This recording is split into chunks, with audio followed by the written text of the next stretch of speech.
All right, 7th grade. I am finally getting around to doing this crazy video. I forgot. That's what happens when you get busy at the house. You see all this mess around me? This is what my table looks like with all kinds of school books. Anyway, today you're supposed to be doing pages 24, 25, and 26. Today you're starting your work with your Swiss Family Robinson book. And you should have read chapter 10, but not chapter 10. Remember, follow the pages in the front of your book.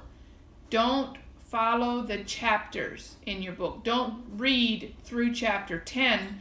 Look in the front of your book on your chart. And it says chapter 10 is page so-and-so to so-and-so, whatever. That's what you need to be following. But now that you've done that far, it says, I'm on page 24, it says, has your family ever written a book? Probably not. But if your family were to write a book, how would you go about it? Maybe you could make it a family time project. Maybe right now we could be writing books about what all we're doing and quarantined in our house. That might just fill up your time. I'll be the first one to read it if any of you guys are willing to write one. Says you could imagine yourselves in another place or time, and each family member could pretend to be a different character. You could imagine problems that would arise in your strange environment and figure out ways to solve the problems. Sound like fun?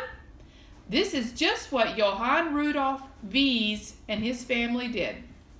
The Wies family, Johann, his father, and 4 brothers, worked together to produce the Swiss Family Robinson.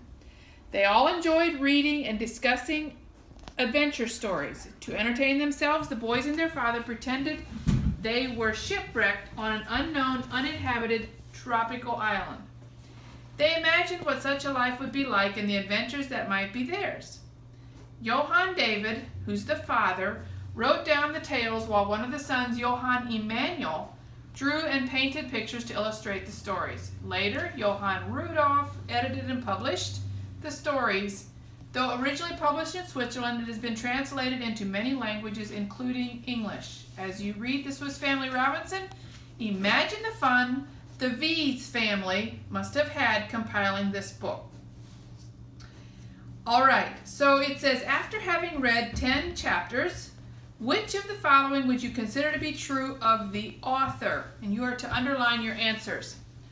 So numbers 1 to 7, read them and underline the correct answers, which you think would be true of the author. Now this is a little bit of a trick page, so read all of them, and if you start thinking that all of the answers seem to be correct, they might be. Just a little clue. All right, so then you need to read these verses on the bottom and underline the reference that teaches you to be courageous. All right, turn to page 25.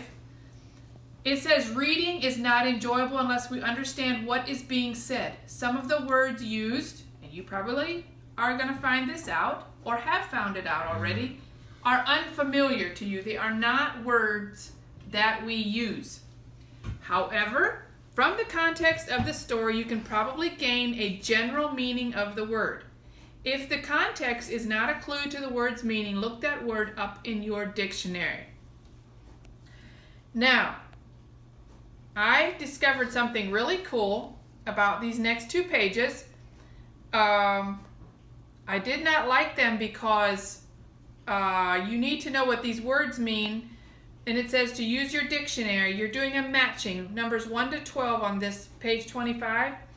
You're matching the word with the definition. Well, if you don't know what it means, sometimes my students tended to guess. I don't want you to do that for one reason, for the main reason right now. For one reason, no. For one reason, it's not good to guess. I would rather you try and answer what you actually think to be true.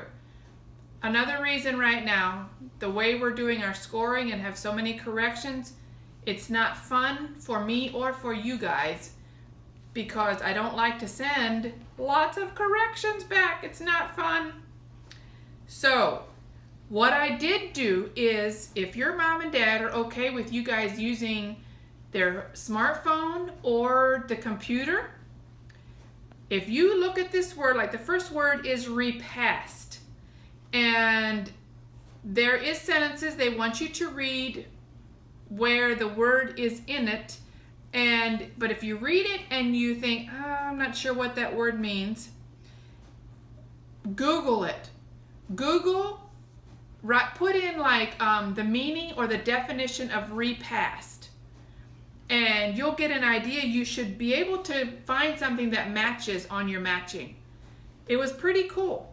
It was very clear, the different words. Now on page 26, they take phrases out of the book and they want you to write in your own words what this phrase would mean. This was another page that the students struggled with because number 1 says the riven mass had gone by the board.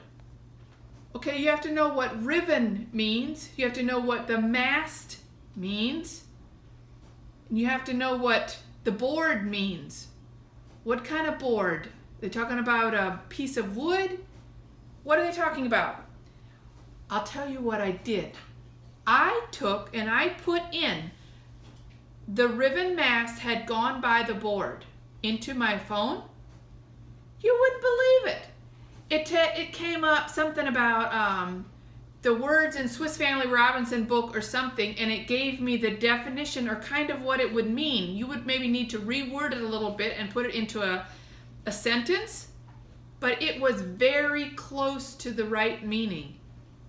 So I did the next one. I did night drew on apace. It was very easy. It came up and it said, it was pretty clear what the meaning was. So this year I am suggesting to you guys, Seth, Abigail, and Casey, try it. If your mom and dad will allow you to use a computer or a smartphone, try it. It is actually not too hard, and it kind of gives you an idea of what it means. I would rather you do that than guess on something and it be so far out that I have to send a correction back, and I can't. It's hard to talk and explain to you without being face to face. So this time and for this season of our life, I would strongly recommend Googling the meaning of these words and the meaning of these sentences, and you might need to rearrange a little bit, but you should be able to come up with a general idea of what it means. All right, sorry I am so late today. I hope you still have time to do this before tomorrow. See ya!